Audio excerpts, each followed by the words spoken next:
افغانستان د ویسټ انډیز په خلاف خلک وایي چې د ورلډ کپ نه بعد په افغان لوبډله پوره یقین نه لرو، خصوصا په یوه ورځنۍ لوبو کې. خو افغان کپتان راشد خان بیا داسې وایي. درنو لیدونکو او مینوالو، السلام علیکم، وخت مو پخیر. افغانستان کرکټ ملي لوبډلې په نړیوال 500 ورځ جام کې له سختو ماتو خوړلو وروسته له ګڼو غبرګونونو او له نیوکو سره مخ شوه. د نړیوال جام له وروسته یاده لوبډله یو ځل بیا د ویسټ انډیز کرکټ ملي لوبډلې سره په بشپړ سیریز، ټیسټ، یو ورځنۍ او 20 ورځې سیالیو کې مخ کیږي. د ویسټ انډیز سره دغه سیریز په 3 ورځنیو لوبو پیل شي چې د نومبر له 4 نیټې به بیا پیل شي.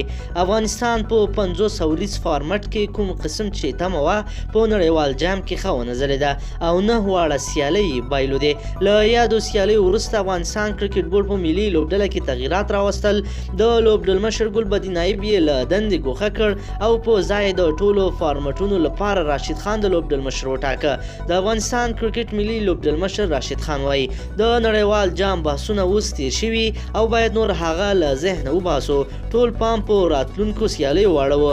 هغه وویل موږ باید نور د نړیوال جام بحثونه پرېږدو، موږ هلته ونه توانېدو یوه لوبه هم وګټو. موږ څخه ډېره تمه کېده او موږ حتما باید په نړیوال جام کې 4 یا 5 سیالۍ ګټلې وای.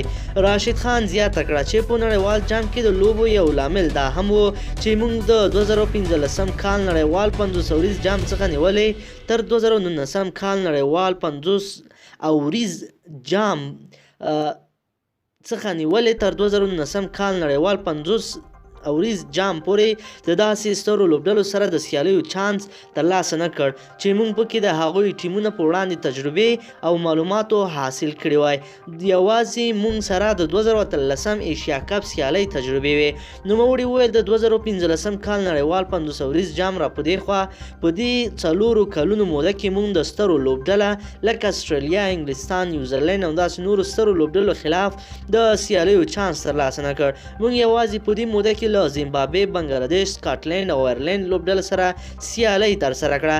له همدې کبله خو په نړیوال جام کې د سترو لوبډلو په پیژندلو کې ناکام او سمې مطالعې نه کړې. نوموړي زیاته کړه سره د دې بیا هم افغان لوبډلې ښې لوبې ترسره کړې، خو بدبختانه چې ډېری بریا ته نږدې سیالۍ مو له لاسه ورکړې. خو نوموړي هیله څرګنده کړه چې یادو سیالیو څخه یې ډېر څه زده کړل او په راتلونکي نړیوال 20 ورځ جام کې به یې لوبډله ښه ځلیږي او ښې سیالۍ به نندارې ته وړاندې کوي. راشد خان په وینا په 20 ورځو او 500 ورځو سیالۍ کې دومره ستونزه نه لرو، خو موږ ته ټیسټ کرکټ ډېر مهم دی. نوموړي ویل زموږ هلکان د بنګلادیش خلاف په ټیسټ لوبه کې ښه وځلېدل. موږ طبیعي ښه هیټران لرو. دوی موږ ته په 20 ورځو او 500 ورځو سیالیو کې ښې شپږیزې وهلی شي، خو ټیسټ بیا جدا فارمټ دی او ډېرې سترې حوصلې ته اړتیا لري. زه له خپلو هلکانو غواړم چې له دې فارمټ سره ځانونه ښه عیار کړي. راشد وویل د ویسټ انډیز سیالۍ له دوی سره راتلونکي ایشیا کپ سیالیو لپاره چې په مالیزیا هیواد کې ترسره کیږي په تیارۍ کې ډېره مرسته کولی شي. په اوس وخت کې زموږ ډېر پام ایشیا کپ سیالیو ته دی. دا سیریز زموږ سره د هغه لپاره په تیارۍ کې ډېره مرسته کولی شي. د ویسټ انډیز خلاف لوبې نه یوازې ایشیا کپ بلکې راتلونکي نړیوال 20 ورځ جام لپاره تیارۍ کې هم مهم رول لرلی شي.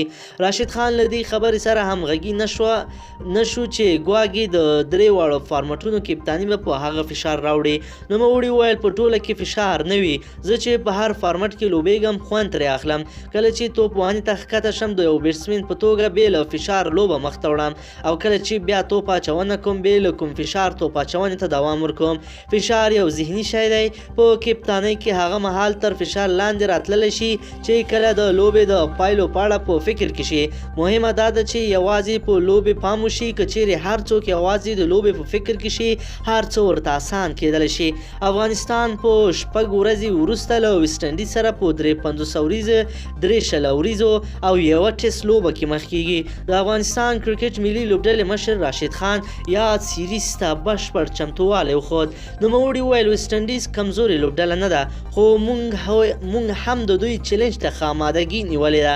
موږ په دې وروستیو کې کورني کرکټ لوبې درلودې نو نوي استعدادونه مو پیدا کړل. زه ډاډه یم چې په لاکناو ښار کې به خلک له دغو سیالیو ښه خوند واخلي. د یادونې وړ ده چې د افغانستان وروستۍ کورنۍ کرکټ شپږیزه لیګ سیالۍ ترسره کړې. په دې دغوی سیالیو کې ډېر لوبغاړي ښه وځلېدل. نورعلي د زیاتو منډو جوړونکي لوبغاړو په لیست کې لومړی او نجات مسعود بیا په زیاتو وکټو اخیستلو کې لومړی مقام ترلاسه کړ. خو سره د دغه کارکردګیو دواړو لوبغاړي د ویسټ انډیز سفر لپاره په لوبډله کې انتخاب نه شول. د کرکټ بورډ په سلیکشن یا غوروي کمیټې د خلکو او د مینوالو لخوا دا نیوکه کیږي چې ګواکې لوبغاړي د استعداد له مخې نه بلکې د خپلویو او واسطو له مخې ملي لوبډلې ته جذب کوي. دا هغه څه دي چې مینوالو او د لوبغاړو د ناراضیو لامل شوي دي. مننه چې موږ سره وئ.